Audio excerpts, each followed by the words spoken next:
The world of A Knight of the Seven Kingdoms is brutal and unforgiving.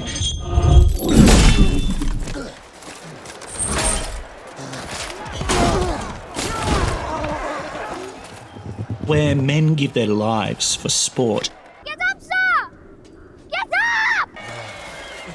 And where the poor play by the rules, but the powerful do not.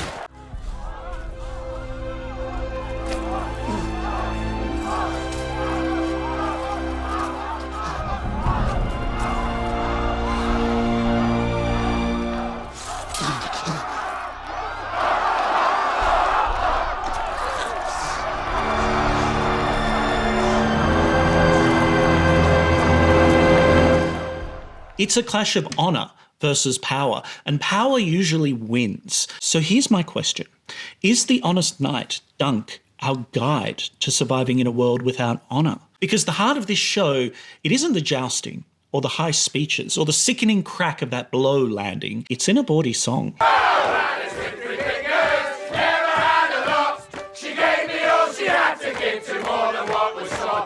Did you catch it? Because Egg did. And he asks Dunk, Do you suppose there wasn't a sir? The crippled girl who shoved her hand up men's arses. I think there probably was. Of course there probably was. Do you think her name was really Alice? No. I just think Alice is a nice name to write a song to. That means there was a crippled girl who was so good at pleasuring men in their bums that they saw fit to celebrate her in song, and yet they could not bother credit her true name. If there's a lesson in that, it's for wiser men than me to say. Perhaps it is a story of honour. Honour? A misfortune girl making the best of her natural gifts. One might wish for more.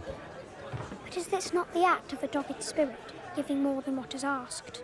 The whole arm bone, as it were. Perhaps her name does not matter then. It's her story that abides. Her name is Hope, sir. Belongs to all who invoke it. a drinking song about a crippled woman with a very specific talent, and a child has just turned it into a philosophy of hope. Egg, it turns out, is a philosopher, one in training at least, and the man that he follows, metaphorically in shining armour but more often covered in shit, is his guide. He's our guide. A guide to being a good person in a bad world, to surviving in a world without honour, to having a code and living by it. Because this show is about what honour actually costs when you're the kind of person particularly who can't afford it. It's about the gap between people who use honour as a brand and a man who practices it as a discipline, a man who keeps giving to a world that keeps taking from him. And a boy, too, disguised as a nobody, who is watching everything and learning what honour looks like before he inherits the power to do something about it. So let's dive into it, the clash between honour and power and who truly triumphs on the latest episode of Philosophical TV Club.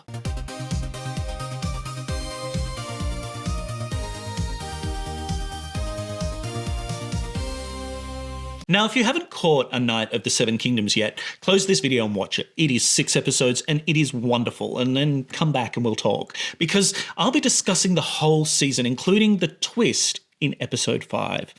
Now, A Knight of the Seven Kingdoms is set about 100 years before Game of Thrones. And the background to all of it is that the Targaryens still sit on the Iron Throne, but the dragons, those weapons of mass destruction that won them the Seven Kingdoms in the first place, they're gone. They've been dead for a generation now, and what's left is an order running on the memory of power, rather than the thing itself. Enter our protagonists, Sir Duncan the Tall. Could join the City Watch.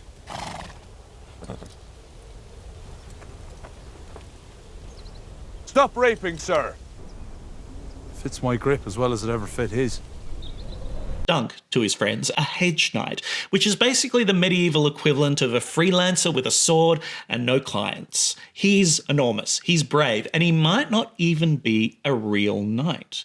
The old man who raised him, Sir Arlen of Pennytree, may or may not have knighted him before he died. There were no witnesses. Dunk has no papers to confirm his legitimacy. And he pretty quickly acquires a squire, completely by accident, whose status is also precarious, but for very different reasons.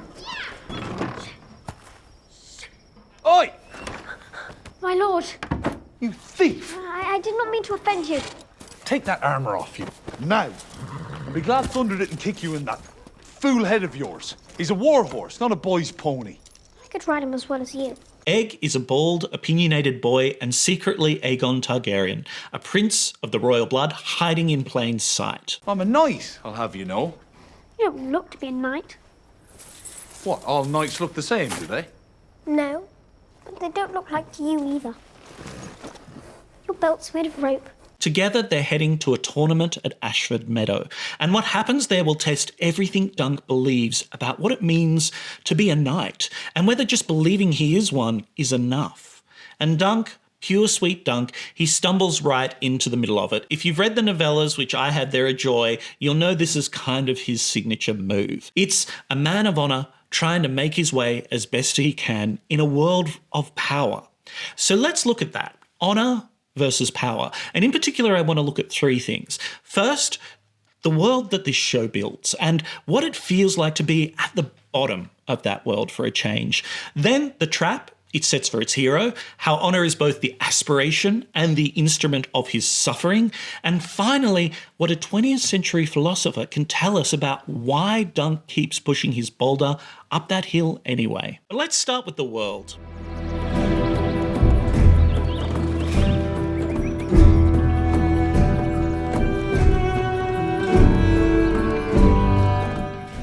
One of the things that I think makes George R.R. Martin a genuinely kind of exceptional writer, particularly not just a good fantasy writer, but a good writer in general, is that he never loses sight of the small folk. These are people like the farmers, the servants, the potshop cooks, the stable boys, all of those people.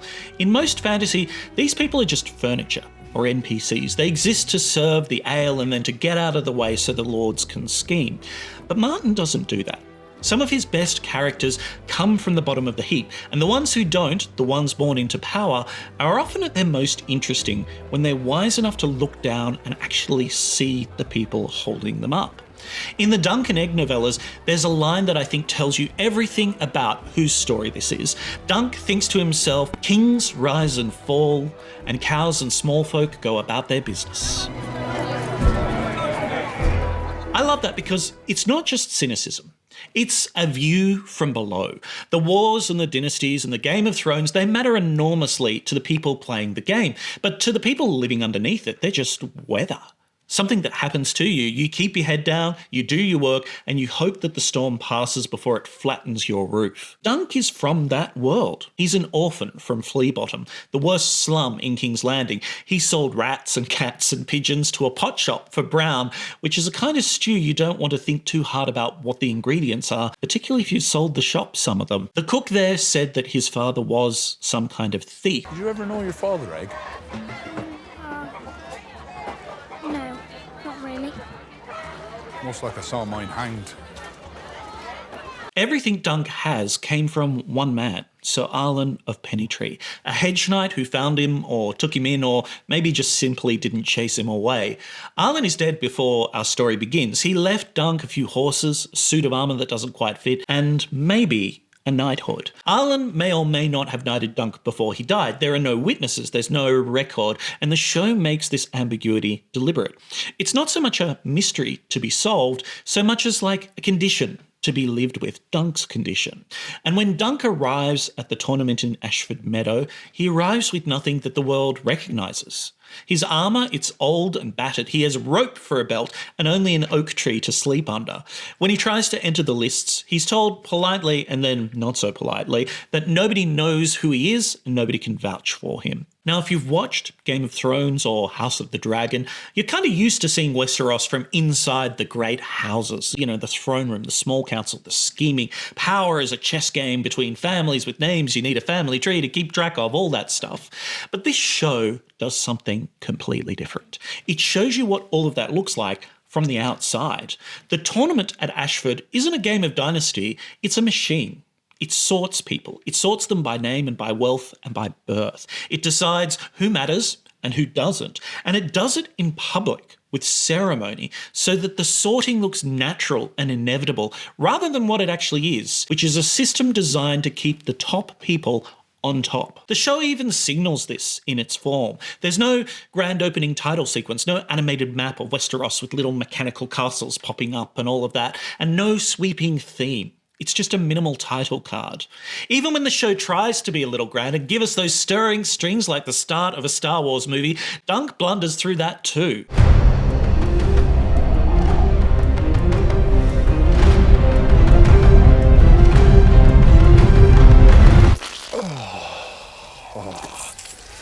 Ira Parker, the showrunner, committed to what he called the lower rim point of view. The whole team behind the show wanted to stay with Dunk and Egg and the working class world around them. These are the armourers, the performers, the barmaids, and all the stable boys and co. The camera doesn't go where Dunk can't go. The people who draw the maps, those people at the small council table, they aren't the people who live in this kind of territory, and this is a show, for once, about that territory. But there is one great leveller, battle, violence, and the joust.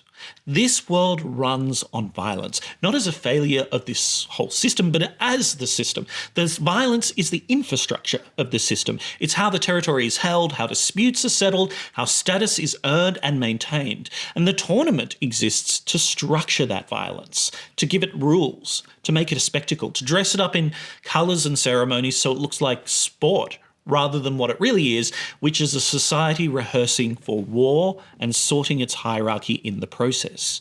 Historically and in our own world, chivalry was an attempt to do this, to organise and restrain violence in a world that was built on top of it. And the history of actual medieval chivalry is the history of that attempt never quite working, because the restraint and the glorification of violence were always tangled up together in chivalry. The chivalric code said stuff like, be brave, be just, and protect the innocent. But the only way to prove that you were those things was through violence, in the joust or on the battlefield, in the trial. Prowess and skill in combat, that was the supreme knightly virtue. Everything else was secondary. So the code that was supposed to restrain violence also built an entire economy of prestige around being really, really good at it. And the violence kept leaking out of the structures designed to contain it, both in our world historically and in Dunk's. In the books, we see this in like the Blackfire rebellions that are a constant presence. There are civil wars that have torn and are tearing the realm apart generation after generation. They're only briefly referenced in the series so far, but they're the background hum of this entire world, run right up front in the novellas. And it's because I think a civilization that was built by conquest, you know, the Targaryens actually took over Westeros with dragons, for example, and conquest. That civilization is perpetually subject to the logic of conquest. If you won the throne by force, someone else can take it from you by force. This isn't a stable world with occasional disruptions. It's a violent world with occasional truces. It mirrors the history of our own world too, because that's exactly what Martin is drawing from. He said so himself, both from the medieval and from some more contemporary historical examples. And Dunk, he lives right in the middle of this. His trade is violence. His body, his size, and all of his strength and his willingness to take a hit and keep soldiering on, that is his only marketable asset. He's a professional of violence in a world that runs on it. But his moral distinction, the thing that makes him who he is his relationship to that violence. He resists its logic, we see, even while he lives inside of it. And there's a small detail that I really love about the show that gives this away. Dunk repeatedly threatens to give Egg a clout around the ear. It's what Sir Alan did to him. It's his go-to disciplinary move, the kind of casual minor violence that this world treats as completely normal. You know, masters hit servants, knights hit squires, parents hit children, etc. People in bars settle things through fights, all of that sort of stuff. It's just how things work in Westeros. But Dunk, you'll notice, basically actually never does it. In fact, I think we only see him do it once in the book, and it's in a life-threatening situation. He reaches for the gesture, but he always pulls back. And it's a tiny thing, but it tells you everything about him and about his code. He is refusing the logic of the world that he was born into, and he's doing it one small act of restraint at a time. And yet the world keeps pulling him back. Every one of Dunk's most significant moments in the series and later in the books comes when he is forced into violence outside of sanctioned rituals. The jousts have rules, the tournament has a ceremony, but the situations that come to define Dunk as a character are the ones where the rules don't apply and all of that ceremony is stripped away. He doesn't choose the violence, he's just cornered by it, and he responds with what his code demands, to protect the innocent, but in the process to again do violence. Which brings us to something worth saying plainly, because it's easy to project our own world onto Westeros and to lose what makes this show genuinely unsettling. We don't live in this kind of world anymore. The systems we take for granted, legal systems and rights and institutions that exist independently of whomever currently holds the sword, they simply don't function in Westeros. When Dunk sees a prince assault a woman in broad daylight, there is no authority to appeal to. There are no police, there's no court. Not in any sense that we would recognise. There's just Dunk and his bodiness and his willingness to put himself between a powerful man and the person he's hurting. As much as we might criticise modernity, and believe me, there's plenty to criticise, the gap between our world and between Dunk's is vast. The things that we take for granted are the things that just don't exist for him. In fact, the things that distinguish our world from his, and which try to reject the base violence his world is based on, those things took centuries to build, and were a direct response to the fact that a violent world brutalises all of us, eventually, even the powerful. And yet, there's something in Dunk's predicament that we recognise. And then this happens. The youngest. Sir Duncan, you have to come. Ariel's hurting her. Hurting who?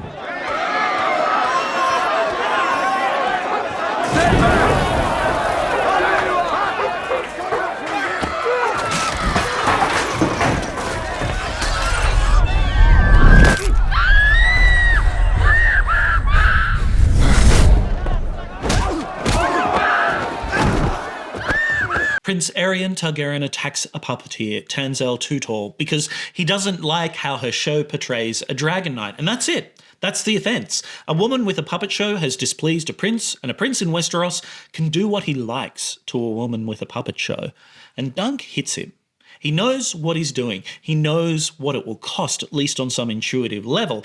A hedge knight with no name and no patron just struck a prince of the blood. In this world, that is a death sentence. And he does it anyway, because a man is hurting an innocent woman and no one else is going to stop it. Now, the obvious reading of this scene is that Dunk is brave and Aerion is a monster, and that's true to a certain extent, but the show is also doing something a little more uncomfortable than that, because the system that allows Aerion to assault Tansel with impunity, and the system that Dunk is trying to live up to, the code of chivalry, the knightly ideal, protect the innocent, defend the weak, they're all the same system. They're not in opposition. They're two faces of the same coin.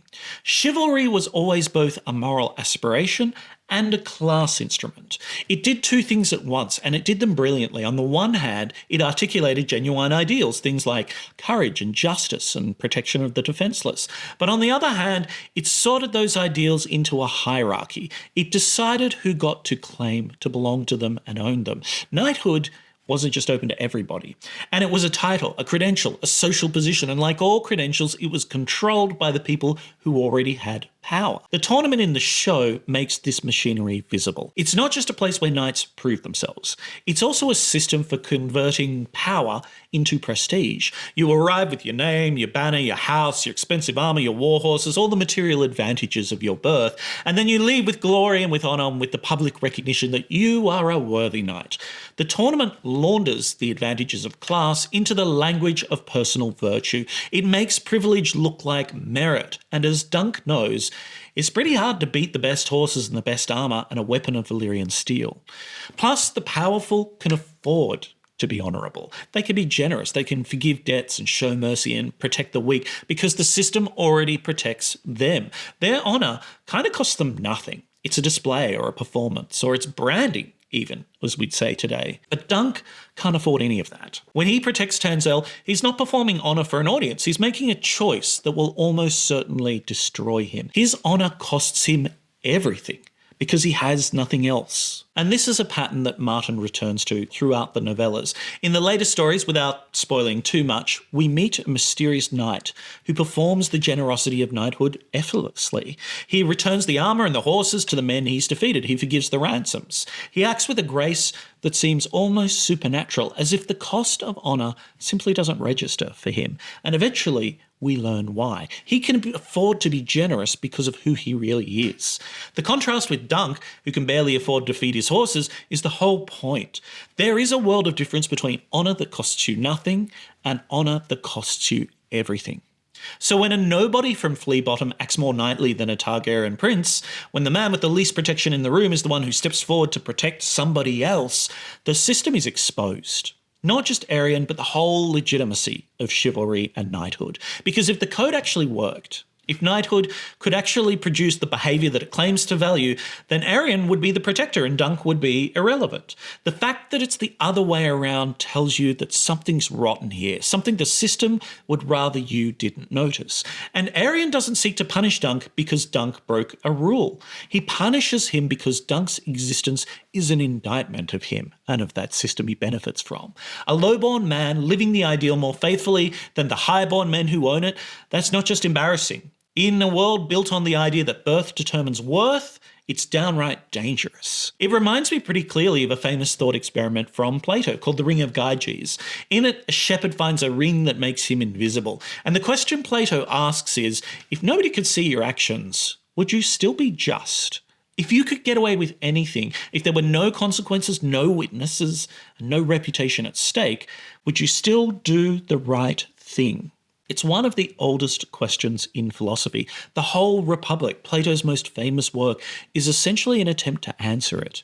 And the answers people give tend to reveal what they actually think about human nature. And I bring it up because this show is structured as a Ring of Gyges test. It might be the most sustained one I've seen in fiction, because we see Dunk when nobody important is watching. We see him sharing food and making conversation, looking after a boy even when he doesn't have to look after him. We see him being patient when he could be cruel, and being gentle when the world has given him every reason to be a hard man. And none of it is performed with an audience because there's no court to impress, there's no lord to win over, and there's no tournament crowd to applaud. It's just Dunk under an oak tree being a decent person.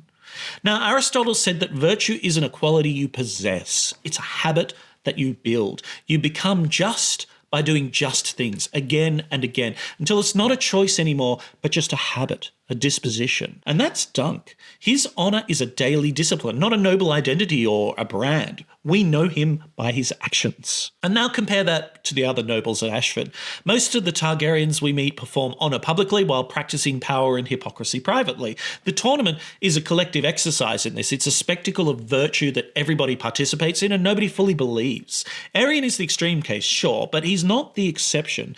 He's the logical endpoint of a system that separates performance of honour from its practice. But there is one exception, and he matters enormously, Prince Baelor Targaryen. And Baelor seems to have genuinely internalised this code, and not as branding or as a performance or something, but as a real way of being. He treats Dunk with respect, a real respect, across a vast class divide, not because it benefits him politically, but because he believes in what knighthood is supposed to mean. And there's a scene where Baelor recognises Dunk as Sir Arlan's squire. Sir, you are not of Sir Arlan's blood. No, I am not. By law, only a true-born son is entitled to inherit a knight's arms. You must needs find a new device, sir. A sigil of your own. I will. Thank you again, Your Grace. I will fight bravely.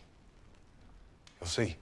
He remembers Arlan even. He treats Dunk as a fellow knight, as someone whose dignity is worth acknowledging, regardless of his station. And that scene is one of the most important in the series, because it shows us what it looks like when somebody with power actually accords dignity to someone without it. It doesn't cost Baelor anything materially in that moment, but we find out it will cost him everything when it matters. So hold that thought. We'll come back to Baelor. But there's something else going on in the relationship between Dunk and Egg too that the show treats as quietly essential, and it has to do with how virtue gets transmitted from one person to another. Because there's an old form of knowledge, it's older than books, older than institutions or philosophy departments. It passes from master to student, not through lectures like this or doctrine, but through proximity and through shared experience, through watching somebody live a certain way day after day and absorbing that not as a lesson, but as a way of being. And that's how Sir Alan taught Dunk. It wasn't by sitting down with him and explaining knightly virtues. It was by being honourable in front of a child who had no other model. A throwaway orphan from Flea Bottom who should have become something like a thief or worse. Instead, something was transmitted. And admittedly, it was something fragile, without any institutional backing and without any guarantee that it would take hold or take root in Dunk. It's just an old knight on the road being decent and a child watching him be decent. And Dunk is doing the same thing with Egg. It's easy to miss because the show frames it with warmth and with humour, the comedy of a big slow man and a clever, quick boy bickering their way across Westeros. But what's actually happening is moral formation. Egg is learning what honour looks like, and it's not from his Targaryen family, who have power and mostly use it, but from a man with nothing who practices something he can't even prove that he's really entitled to. And here's the thing that gives this real weight, I think, if you know what's coming. Arlen is dead before our story begins. He never saw what Dunk would become. Dunk doesn't yet know what Egg will become, but the teaching is the point, not the outcome. The virtue is transmitted person to person without guarantees and without ever knowing if it will survive that journey. And that chain from Arlen to Dunk to Egg, I think that's the quiet engine of this entire story. It's why it affects us so much, I think. And it's completely invisible to the system of tournaments and trials and titles that claims to be the arbiter of who is and isn't honourable. That's the paradox that the whole show is portraying here. So Dunk has struck a prince. And now that prince wants justice. But justice in Westeros doesn't mean what you and I mean by justice. There's no investigation or evidence or jury or anything like that. There's a trial, but it's a trial of the seven. 7 men on each side, and they fight, and whoever survives is right. In the novella, Prince Baelor explains what a trial of the 7 actually is. It's a ritual designed to invite the gods, the 7, to take a hand, to intervene on the side of justice. 7 against 7, and the gods will ensure that the righteous prevail. Let's pause a second on that, because this is a society that has built an institution, a formal, ritualised, legally binding institution, on the premise that if you make the violence spectacular enough, truth will emerge from it. The god or the gods will look down at 14 men trying to kill each other and make sure the right ones survive. This is justice as a machine again, just like the tournament. You feed a dispute in one end, you apply violence in the middle, and a verdict comes out the other end. And because the violence is wrapped in ceremony and stuff like oaths and armour and the invocation of the divine, the verdict carries the weight of truth. According to this, the winner didn't just win, the winner was right and just and true. Now, a trial by combat wasn't just a fantasy invention. It was a real legal mechanism in medieval Europe for centuries, and it operated under exactly this theological claim. The outcome was considered the judgment of God. If you won, God had intervened on your behalf, and that settled the matter. It wasn't until the Fourth Lateran Council in 1215 BCE that the Church pulled its support from this institution, removing clerical participation in these kinds of ordeals. And without the Church's backing, without the institution that certified the fiction, the practice kind of collapsed, which tells us something important. The ritual only works as long as all of the people and institutions around it agree to participate in and uphold that lie. Pull the institutional plug and the whole truth production machine just falls apart. In Westeros, of course, nobody has pulled the plug. The trial of the 7 proceeds, and what follows is the most brutal, chaotic, and philosophically loaded sequence in the series. Because here's what's actually deciding the outcome there. It's not virtue, it's not justice, it's definitely not divine intervention, it's just contingency. Who agreed to fight for Dunk and who didn't? Which blows land and which ones miss? Who stumbles, who gets lucky, and who happens to be standing in the wrong place at the wrong moment? The outcome of the trial depends on dozens of factors that have nothing to do with whether Dunk was right to protect Tanzel in the first place. And the cruelest proof of this is what happens to Baelor. Baelor, the most honourable man on the field, the one Targaryen who genuinely believed in the code, who stepped forward to fight for a hedge knight he barely knew because he believed that justice should prevail, it was probably good publicity too, takes a blow to the head and he dies. Now, it would be very easy to read this as the show delivering the same lesson Game of Thrones always delivered, that honour gets you killed and that virtue is punished, that the cynics were right all along. But the show doesn't frame it that way. It frames Baelor's death as a genuine tragedy, and there's a difference between a tragedy and a lesson in cynicism that matters enormously. Baelor doesn't die because he was honourable. He dies because a blow landed wrong, because in the chaos of combat, chance doesn't care about anyone's character. His death isn't a punishment for virtue, it's his goodness colliding with chance. The kind of chance that has shaped so much of actual history, whether we like it or not. The wrong person in the wrong place at the wrong time. And that distinction matters. Honour is punished. This idea means that the game is rigged, that virtue is actively selected against, and that the system targets the good and that the bad will always win because they're just a whole lot better at exploiting that. That's the cynical reading, and it's kind of satisfying in a bitter way, but it lets the audience off the hook. If the game is rigged, then there's no point in playing. You can sit back and feel clever about not trying. But the second conclusion, the different conclusion, that honour is fragile, says something that's much harder to live with. It says that you can do everything right, you can be brave, you can be just, you can fight for what you believe in, and you can still lose. Not because the universe is hostile to goodness, but because the universe is indifferent to all of it. Whether your virtue survives depends on things you cannot control. Things like who agrees to stand beside you or which way a mace falls. Whether a prince you're counting on happens to be standing one step to the left instead of one step to the right. And Dunk survives the trial. But his virtue didn't save him. Baelor's intervention saved him, and Baelor's virtue did not save Baelor.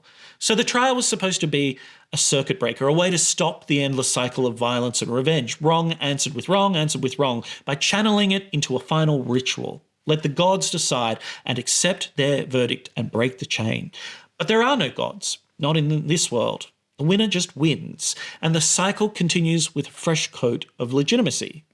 Plus, the system for making violence respectable, well, it turns out to be a double-edged sword too. I mean, you can live by it, you can die by it, but the Blackfire rebellions, the civil wars, the constant fracturing of the realm, these are consequences of an order that has sanctified violence as truth in Westeros. The Trial of the Seven is just the most purest, most concentrated expression of that violent bargain that exists in this world. And there's a lot more to say about the Trial of the Seven too. So I'll be putting out a video about it in 2 weeks. So like and subscribe and all that if you want to get notified when it's out. It's really interesting. But stepping back, this code doesn't work. The institution that's supposed to enforce justice just produces random outcomes dressed up as divine verdicts. And the most honourable man in this whole story, he's dead. And the system that killed him is intact. So why then does Dunk keep going?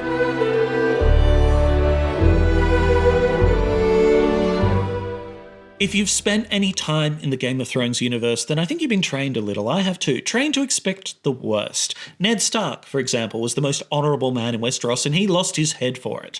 Robb Stark fought a just war, and he was murdered at his wedding. Over and over for 8 seasons and dozens of hours, the lesson was hammered in. Honour is a liability. Trust is a weakness. And power. That's the only thing that's real. And anyone who tells you any different is either selling you something or about to die. And that cynicism in the show, it often felt sophisticated. It felt like the show was respecting our intelligence, refusing to give us fairy tales and showing us how the world really is. After Ned's execution, we all became Littlefingers. We learnt the game. So you'd be forgiven for watching A Knight of the Seven Kingdoms and waiting for the other shoe to drop. For Dunk to be betrayed, for example, or broken, or taught the same lesson every other honourable character in this franchise has been taught. And in some ways, the show delivers exactly that, because Baelor dies, for example, and the system grinds on. Dunk walks away from Ashford having gained basically nothing except a squire and a collection of bruises. But the show, I think, doesn't really land where Game of Thrones landed. It really does refuse the cynicism. And it does it not by being naive, not by pretending the world is kind or that honour pays off, but it refuses by asking a much harder question. If honour won't save you, if the system that claims to uphold it actually corrupts it, and if the gods don't intervene and the good die alongside the wicked and the whole machinery of chivalry is just a way of laundering violence into legitimacy, then why does Dunk keep choosing it? And the cynical answer is that he shouldn't. He's a fool. He's dumb. He's thick as a castle wall, as he says in the books all the time. He should learn the game. He should play the game. He should protect himself. He gets some pretty good offers throughout the series, and he should take them for a bit of protection. Everybody wants, after all, to have a giant serving them. Or then there's the sentimental answer, which is something like, hey, because this is a narrative and a story, and we know that good triumphs in the end, or otherwise it's a bad story. Because the arc of the moral universe bends towards justice, and one day Dunk will be rewarded. Yet, both the novellas and the show refuse both answers. And I think I'd argue that the answer it offers instead comes from a place you might not expect. It comes from Camus. Because Albert Camus was a French-Algerian writer and philosopher who spent most of his life thinking about one question. And that question was, how do you live? How do you act? How do you find meaning in a universe that doesn't care whether you live or die? And he wasn't a nihilist. That's the common mistake people often make with Camus. They hear the universe is indifferent and assume he's saying that nothing matters. He's saying the exact opposite, actually. He's saying that the universe will never give you a reason to be good. It will never reward your virtue or punish your vices with any consistency. There is no cosmic justice. There are no gods taking a hand to ensure that the righteous prevail. And that silence, that absence of any guarantee is precisely where meaning has to be made. Nobody hands it to you. You make it yourself through what you choose to do, and then you get up tomorrow and you make it again. It's Aristotle and it's Plato in the aftermath of a devastating world war. And Camus called this the absurd. Not absurd as in silly, but absurd as in the collision between two things that can't be reconciled. On one side, our desperate human hunger for meaning, for justice, and for the universe to make sense. And then there's, on the other side, the universe's absolute refusal to answer on those terms. He wrote, "The absurd is born of this confrontation between the human need and the unreasonable silence of the world." And his most famous image for this condition is the myth of Sisyphus. Perhaps you've heard of it. It's a man condemned by the gods to push a boulder up a mountain, only to watch it roll back down again, and then to push it back up again the next day forever. No progress, no reward, and no end. But Camus doesn't tell this story as a tragedy like a lot of the Greek authors did. He tells it as defiance. Because for him, Sisyphus knows the boulder will roll back down. He's not deluded about it. He's definitely not hoping that, hey, this time maybe it'll stay at the top. He pushes it because the pushing is his. It's the one thing the gods can't take away from him. The act itself, the choice to keep going, and the refusal to let the terms of his punishment define who he is. Again, Camus writes, "The struggle itself towards the heights is enough to fill a man's heart. One must imagine Sisyphus happy." You might think that's naive optimism, but it isn't optimism that says things will get better. It says that they won't, and that you'll do it anyway. Not because you're going to be rewarded, but because the doing is the meaning. And that, to me, that is Dunk. He doesn't practice honour because he thinks it'll change the world. He's not naive. He's seen what the world does to people who stick their necks out. He practices it because it's the only thing he actually owns. Think about what Dunk has. And I don't mean his name, because that might be borrowed. His honour might be borrowed. His knighthood might be borrowed. Not his knighthood. That might be invented. Not his armour, which is battered and second-hand, or his horses, which in the tougher moments he's actually had to trade in and sell to get by. The only thing that is truly irrevocably his is the choice he makes when a prince is hurting someone and nobody else is going to stop it. The choice he makes under an oak tree to be with a boy, to be kind rather than cruel. And that choice to threaten the ear clout and then to pull back.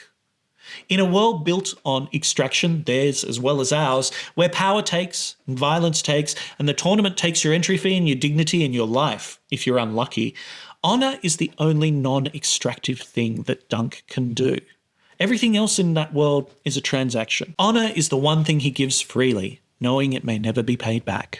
Camus tells us the absurd has meaning only insofar as it is not agreed to. And so Dunk gives more than what is asked, just like Alice. So let's come back to that bawdy drinking scene in that tent full of warmth and song, because it means something different now. Someone, we don't know who, made a song about a woman, a crippled woman from nowhere with no name worth remembering. She had a particular talent and men celebrated it, celebrated her in the crudest possible terms. They took what she gave, they enjoyed it, and they couldn't even bother to credit her true name.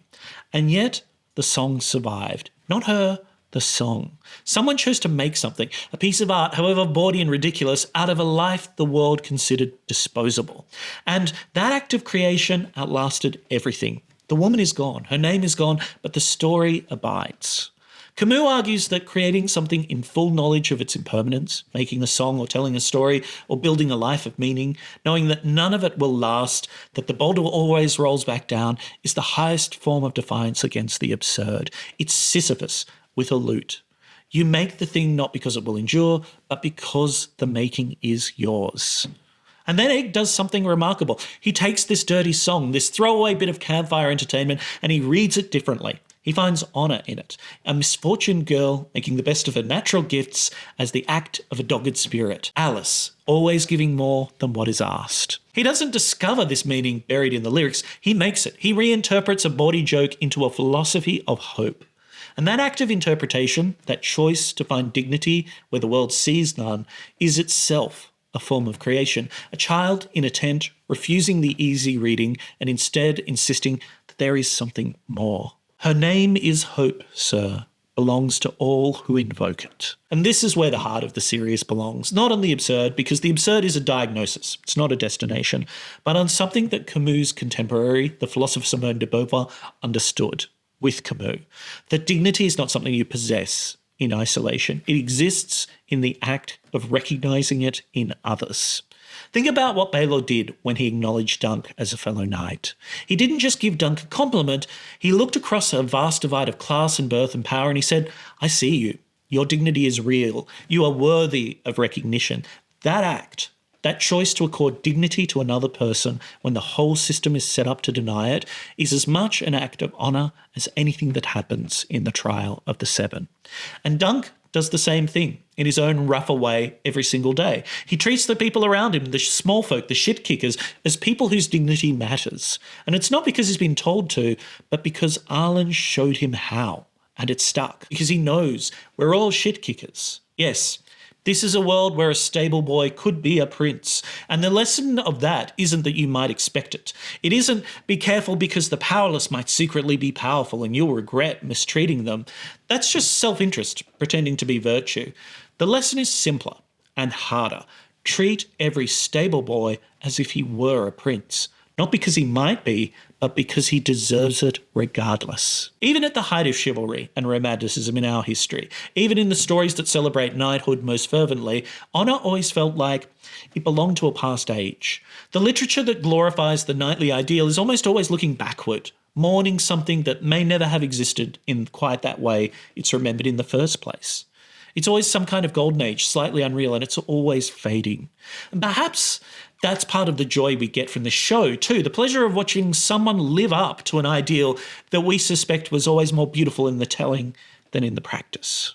But the only response to that suspicion, I think, that feels dignified, that feels philosophically honest, is Alice's and Dunk's and Camus'. It's us having a code and living up to it in the same way they do, giving more than what is asked, knowing that it may be futile, doing it anyway. Thankfully, our world is not Westeros. We have systems that fix some of these things, yes, imperfectly and incompletely, but meaningfully. We're further along than Dunk, and we should be grateful for that. But the core challenge, the one that Camus named and that this show dramatises, that hasn't gone away. We still live in a world where dignity has to be practiced and not just proclaimed, and where the gap between our stated values and our actual behaviour is wide enough to lose a civilization in, where it's always easier and often smarter to be cynical. But Camus gives us a code to avoid that. Not quite a knightly code, but something simpler and harder. That every so-called king is still a human being, and every man, woman and child is deserving of dignity, not as an abstraction, but as a practice. Something to do with your hands and your time and your attention. Every push of the boulder our own and worth doing for the thing itself. So Dunk leaves Ashford with Egg. Where are we going, sir? Don't know. Suppose we could go anywhere in the Seven Kingdoms, though I've never been Nine. to What? There are 9 kingdoms, sir. They've lost more than they've gained, really. Baylor is dead, the system that tried to kill Dunk is intact, and nothing has kind of changed. Except that a boy who will one day be a king has watched a man with nothing risk everything for a stranger, and that boy has started to understand what honour looks like when nobody powerful is watching. The boulder rolls back down, but someone starts pushing again. But that's it for Philosophical TV Club for now, so until next time, be wise and be kind, and spare a thought for... With 3 fingers